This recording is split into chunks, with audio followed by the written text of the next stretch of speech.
I'm done. CDAWG is boy on Endfield, problem with a lot of gacha games. Oh. Dude, this game is so good. I love base building. I was on Reddit because of course I was just scrolling Reddit to see what's going on. It was like some people crashing out about Arcade's Endfield, the building, and how they were like, why is it so complicated? I looked at it and I was like, this is really the simplest satisfactory build. Like, I'm not gonna lie, this is not it's like this is really not that bad. I feel like this is you guys need to lock in. What are you talking about? And there's people like arguing and crashing out. They were like, I don't need to do this, right? Like, I don't have to build factories, right? Like, tell me this is optional. Skill diff. I mean, I get it. If like a lot of games similar to this style, they're not used to having pretty intense. I don't know how else other to say it. Nerd mechanics. Why tutorial is too long is what I heard. I mean, they probably just wanted to make sure people actually paid attention to the building because the building can what do you get? They won't. They won't.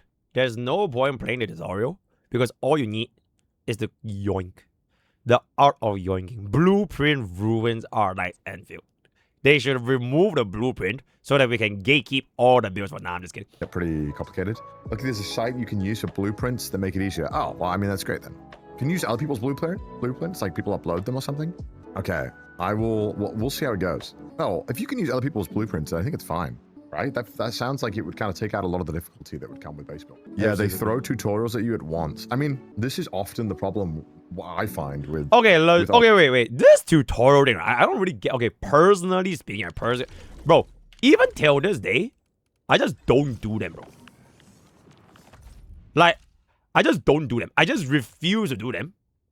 And it's not like it's the end of the road. Like, at most, you are missing 1, 2, 3, 4, 5, 6, 7, 8. Okay, you miss 8 times 25. Okay, 200 of the premium currency, which is 2/5 of a single pool.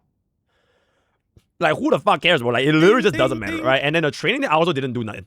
I legit have not done a single tutorial because I'm like too addicted to actually playing the game. The factory must grow. Oh, the empire must grow, my man. The empire, yeah, but the tutorial, that, bro. If you don't want to do them, just don't do them, right? It's completely fine. Of gacha games is that you often find that you're in these absolutely mind-numbing tutorials because games often have to build so many things to keep long-term players invested.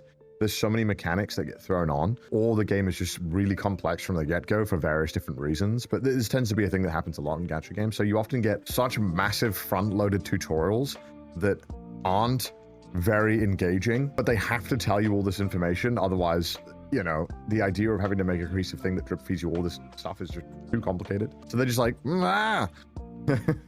Man. So you kind of get thrown this all at once. And there it is, right? So, who is the worst operator in Arcade Endfield?